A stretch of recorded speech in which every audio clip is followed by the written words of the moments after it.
How was everyone's Thanksgiving? Do you have a pretty good Thanksgiving? Well, that's pretty positive. That's great. That's great.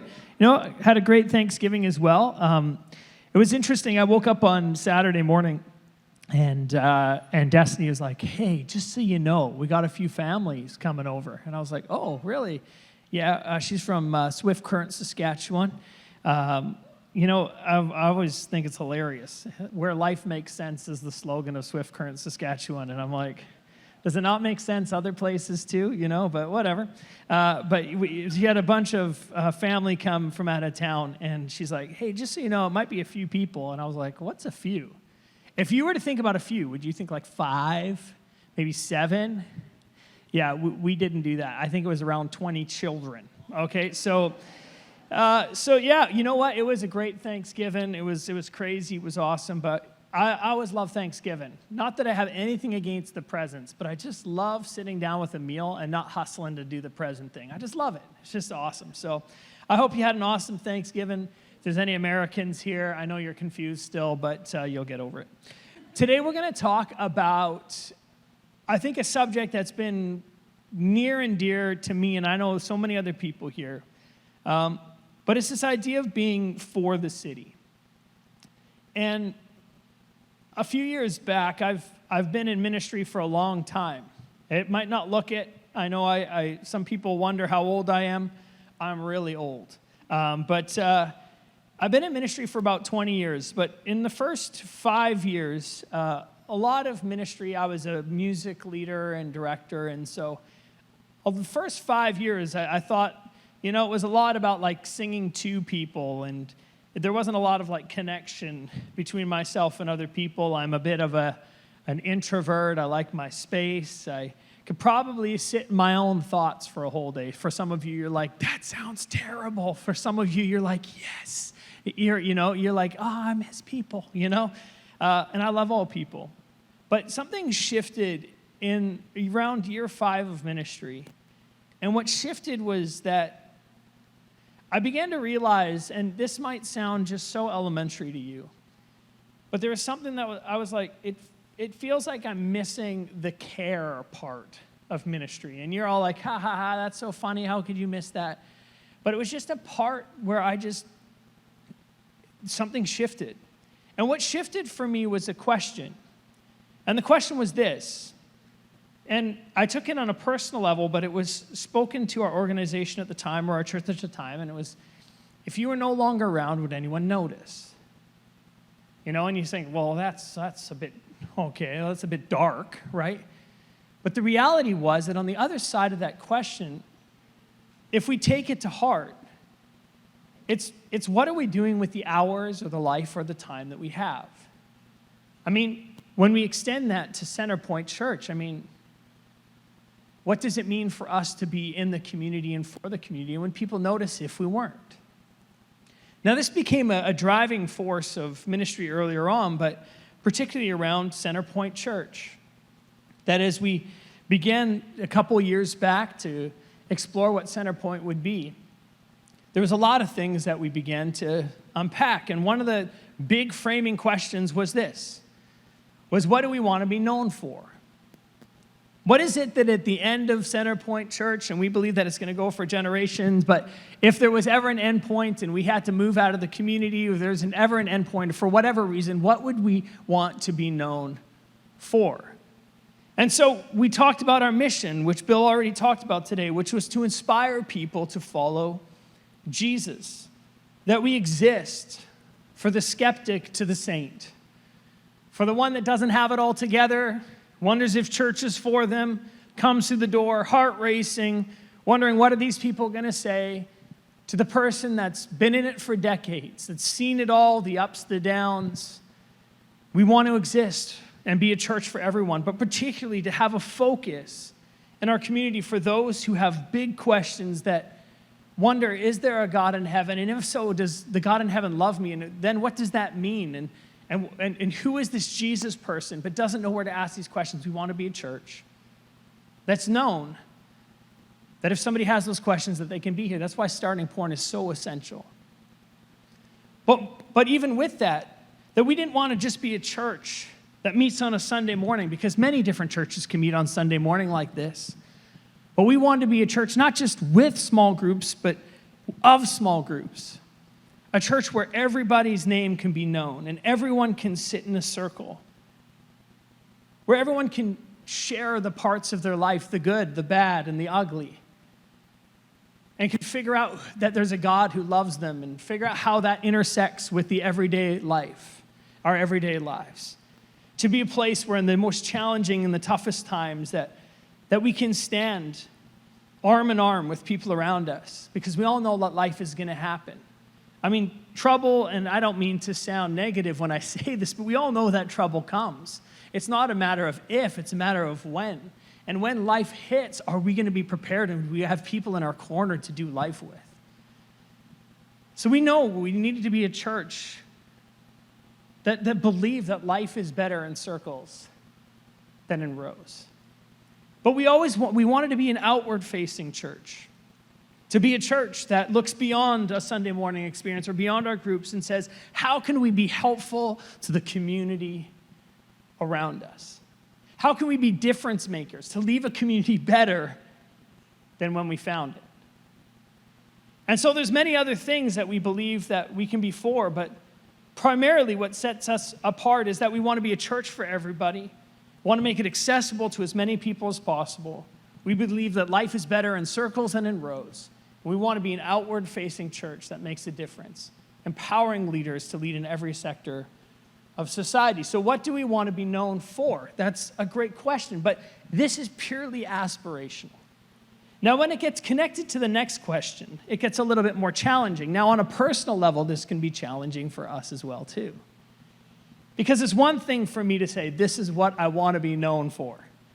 I want to be known for somebody that wears plaid the best, let's say, okay? And you laugh because maybe that's not true, okay? But I like my plaid. But in a very real sense, what does it mean? What do I want to be known for? Am I somebody who's caring and loving? Somebody that says, you know what, somebody asks, I'm going to go 1 mile, and I say, you know what, I'm going to go 2 with you. Somebody who's loyal and faithful, even if the other isn't. Somebody that prefers another over myself, or maybe you believe this to be true for yourself. I mean, what do you want to be known for, right? But when we add the next question to it, it becomes a little bit more complicated because reality sets in. And reality is a great indicator for many things. I mean, we don't want to get stuck where we are, and sometimes reality can be challenging and difficult. But when we think, what do we want to be known for as a church, the second question really helps us understand, well, where are we at, and what are we known for, or what are you known for comes into play, and this is how it impacts us. Is that when people think about the church in the world today, do they think about it as the most caring, helpful, gracious place on the planet? Is it a place where they believe truth comes alive? Is it a place that makes marriages stronger, and a place where when God is at work, people are restored and people find identity and people are able to not just think about themselves but beyond themselves and be agents of change in the world? And what's very challenging in the Canadian context right now is the church isn't known for many great things. Now, I don't need to say that to you, and I'm not going to surprise you when I say that, but the church at large isn't known as necessarily being helpful, isn't known as being a beacon of hope or of grace. And so we have this tension. And the very real tension is this, is that we believe that the message of Jesus is one that changes people's lives completely. And what I mean by that is there's no message like Jesus' message. A message of freedom, that you can come as you are. You don't have to clean yourself up, but you can come before Jesus and you can say, this is my life, would you help me? And Jesus helps you. You can say, I need forgiveness for the things that I've done wrong, and Jesus extends forgiveness. Say, I need help, I need to know direction, and I need to know where my life is going. And so you can place yourself, and God speaks through people, but God can also speak to you directly. And we know that this message of Jesus transforms lives. As a matter of fact, next month we get to celebrate baptisms again at Center Point Church here. And it's a result of Jesus doing the work in people's lives. Just a few weeks ago, you heard Jordan's story of God doing work in Jordan's story. And if you haven't heard it yet, you can go on our social media, and it's on our social media feeds, and you can hear Jordan's story. But God is at work, and we believe that it's an essential message because it impacts our eternity. It impacts our identity. It impacts what we value. It impacts what we place value on and how we treat other people. We know that the message of Jesus changes lives. And when people heard the initial message of Jesus, they called it not bad news. They called it good news because it was good. And in light of all that was presented in the early message, when Jesus was teaching in the early stages of the church, when the Roman Empire was at its highest strength and when there was extreme opposition, people still called the message good. The reality is that people aren't calling it good. Now, you don't need a Sunday morning experience to understand that. You don't need a Sunday morning experience to understand how that impacts workplaces or how it impacts narratives or to understand what's happening in the Canadian context. You feel it, I feel it, we all feel it. The question is, well, then what do we do about it? If there's a very real tension, what do we do about it? Well, I believe that there's a great person to look to, and his name is Jeremiah. Now, Jeremiah is an Old Testament prophet, and the Old Testament is littered with a bunch of incredible stories and challenging stories, and Jeremiah's is one of them. Jeremiah is known as the weeping prophet. You know, it's like, woo! You know, what a title. You know, it's like, out of all the things that you call me, please don't call me the weeping Josh. But, you know, the weeping prophet, right, is, maybe I don't cry enough. Maybe I do. I don't know. But he's known as the weeping prophet not because he just shed tears, okay? He's known as the weeping prophet because of the message that he brought to the people and how difficult it was. He brought to the people of Judah a message, and he said, if we turn around and we turn back to God, that God will make things right again. But the people refused to turn, and Jeremiah keeps telling people, hey, turn, turn, turn. And they're like, no, I don't want anything to do with this. And in the midst of all this, there's a tension that comes to play in Jeremiah's life. And it's a tension that we all face too. And whether you're in the church or outside the church, we all like microwaved things, for the most part, right? And you might not like microwaved mac and cheese. That's not what I'm talking about. Okay, pizza pops, sure. Maybe popcorn. But we like, we almost expect an expediency to things. And so this prophet in Jeremiah's time, there's this prophet that shows up who says, you know what, God is going to expedite everything for us. And it comes at a cost to Jeremiah's message, and a tension pops up. And the man's name is Hananiah. This is what his name looks like. Cool name. Hananiah's message is this, is that Jeremiah is saying, if we don't turn, there's something terrible that's coming down the road. And it's inevitable. And Hananiah's message is, no.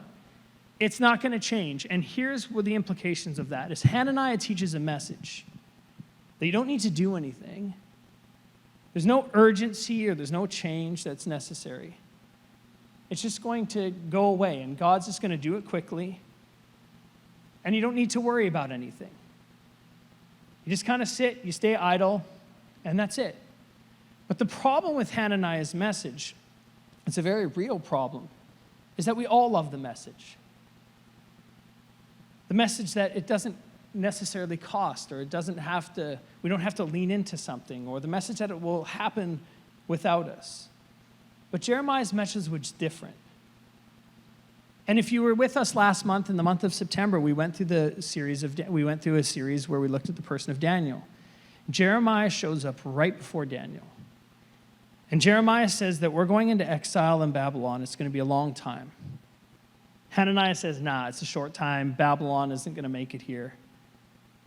But Jeremiah's like, no, it's going to be a long time.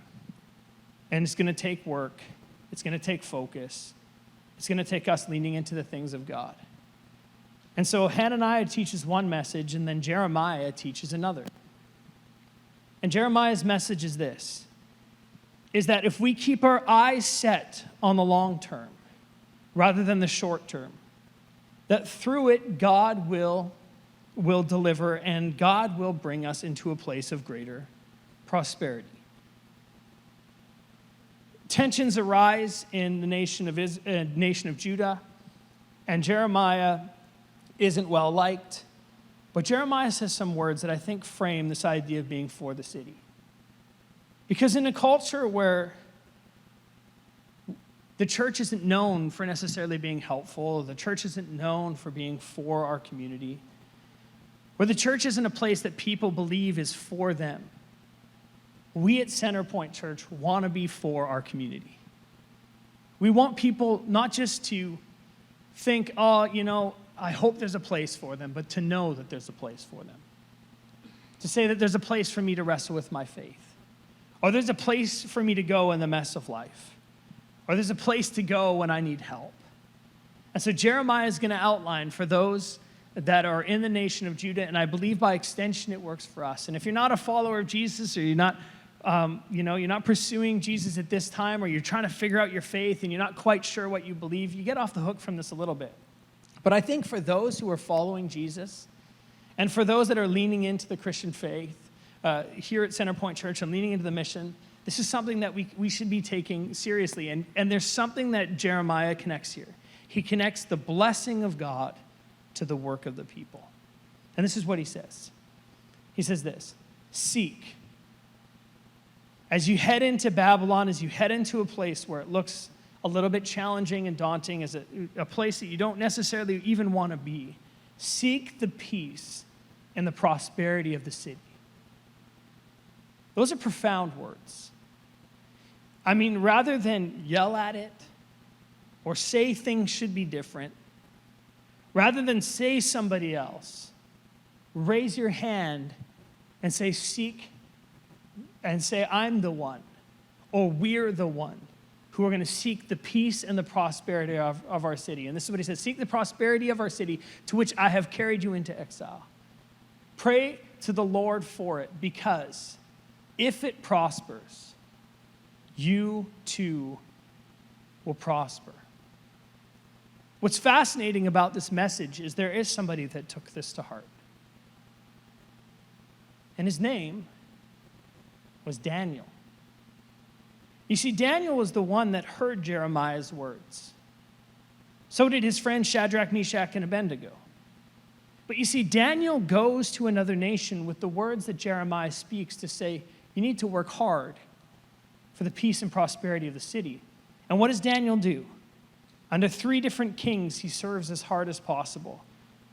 Under two different nations, Babylon and Assyria, he serves as best as he possibly can, bringing wisdom and bringing prosperity to the nation of Babylon and Assyria. He doesn't do so begrudgingly. He leans in and he says, God, whatever it takes, I'm putting up my hand and I'm going to work it through. And it's connected to this next idea. Because Jeremiah says, if you seek this, there will be a blessing on the other side of that. If you seek the peace and the prosperity of your city, there's something on the other side of the work that's done there. And then many people, and maybe you grew up in the church, or you have you've seen this. If you have the YouVersion Bible app, it pops up as a verse of the day very often. But in Jeremiah 29, verse 11, it's a very popular verse. This is what it says: "For I know the plans I have for you, declares the Lord, plans to prosper you and not to harm you, plans to give you a hope and a future." And many of the people in the nation of Judah would have said, but you're bringing us into exile. And what God's response back was, I know it's going to get harder, but if you work, there's a blessing on the other side. But it's connected to working and seeking the peace and the prosperity of the city. So what does it look like to work for the good of the city? And where do we start? And the question that I started out today's message with, if the church didn't exist anymore, would anyone take notice?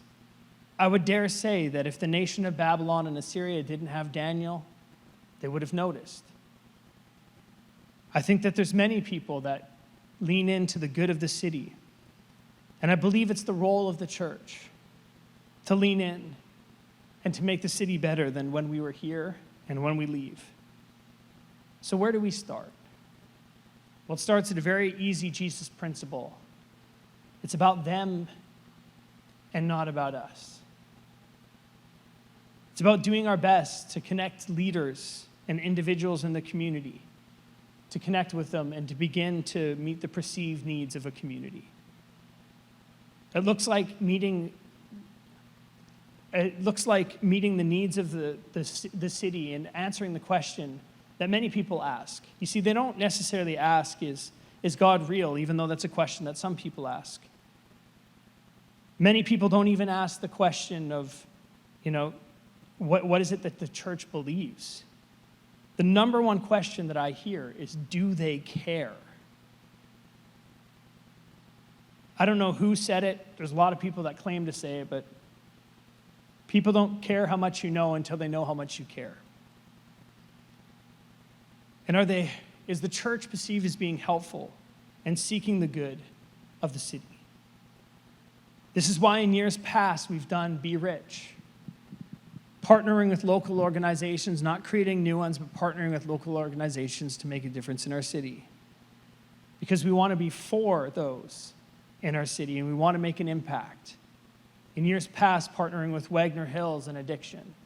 Partnering with New Hope Community Service so immigrants can have a place to land and figure out how to navigate Canada and the complexities of Canada.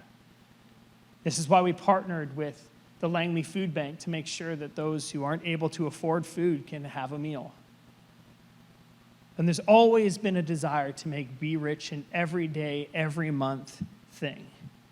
There's nothing wrong with giving money once a month. But there was something that was disconnected from the people. And our desire was to see Be Rich, and is to see Be Rich more integrated in our everyday life, in our community around us. Because we want to be known that we're for our city. The late Tim Keller wrote this. He said, I'm just going to ask for the quote. Celebrate the deeds of mercy and justice. We live in a time when public esteem of the church is plummeting. That's what he says next.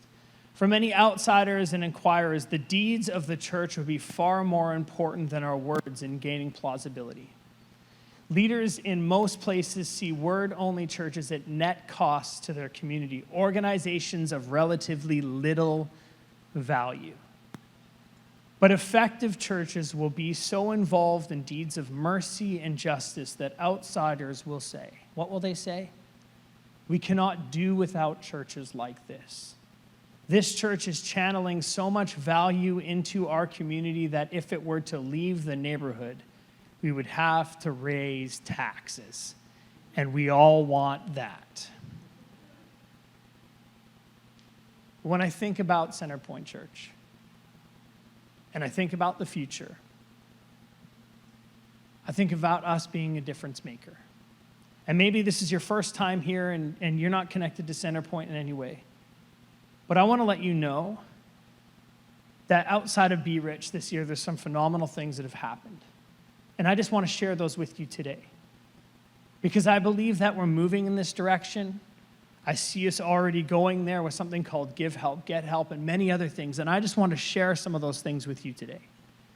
That as you've leaned in, as you said, words are not enough. Action needs to take place. You've leaned into the needs. And so I just want to share with you some of the ways that you've moved from what you just want to be known for as a church to what we are known for as a church. We were able to purchase bikes for an entire immigrant family this year who's been connecting with them through New Hope Community Service, a small group who's been connecting with them to ensure that their time here, that there's integration, that their time here is a success as they transition to Canadian culture. We furnished a whole house for 10 people.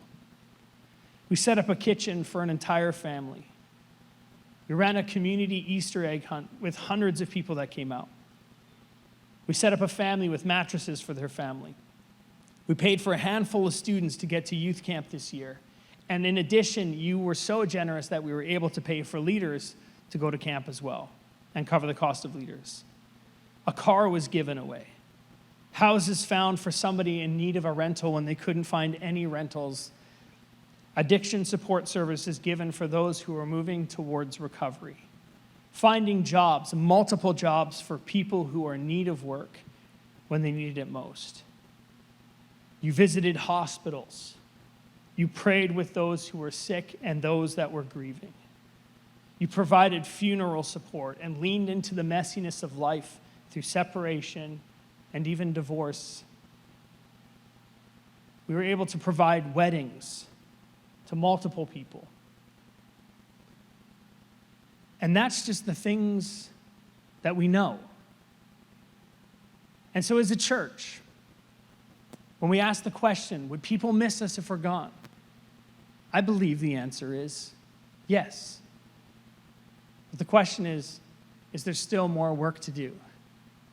And the answer to that is yes.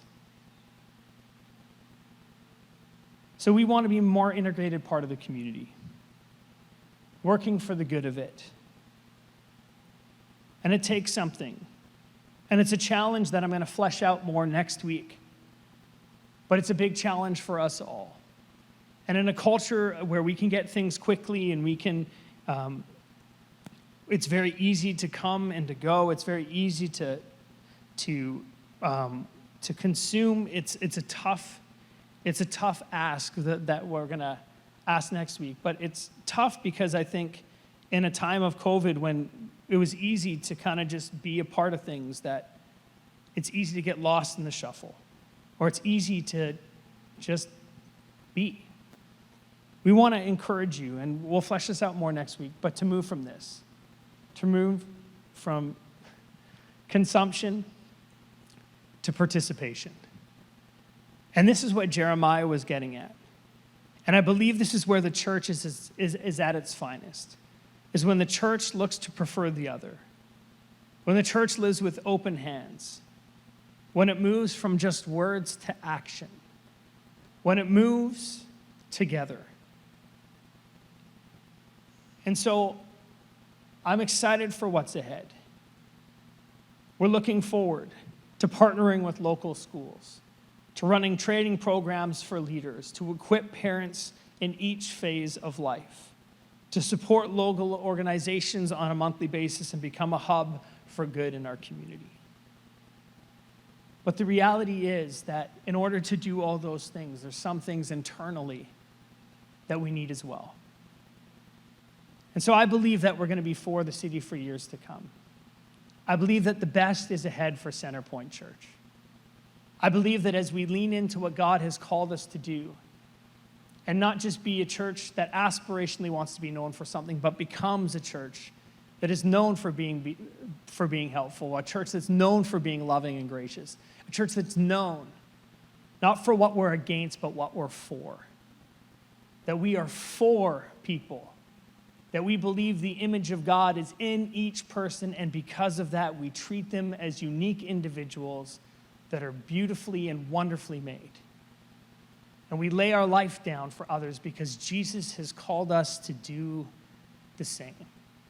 And I believe in doing so, that as we open our hands and we do good for the city around us, that as the city prospers, as peace comes to our city and people experience the message of Jesus, and I believe that it's transformative, that there will be this amazing moment where we step into what is good. But I'll be honest with you, church, there's a lot of work to be done. So next week, I want to encourage you to come back. We're going to talk about what it looks like to participate in that mission. I got an ask that I want to extend to all of you as we look ahead to being for the city. So 2 things I want to conclude today. The first is this, is I want to say a big thank you to all of you who have leaned in. I'm just letting you know, for every need that has come up for Give Help, Get Help, and you might not know what it is, but it's a program when we just send out an email and we say this is a need, that every need that has come up has been met. And I want to say a huge thank you to Centerpoint Church and all of you who participate in that. Can we put our hands together for all the people that participate in that? I want to say a big thank you. The second thing is, I just want to encourage you again to come back next week. We're going to talk about what this looks like very practically. And I believe that we're at a point in our church where there's a significant future ahead.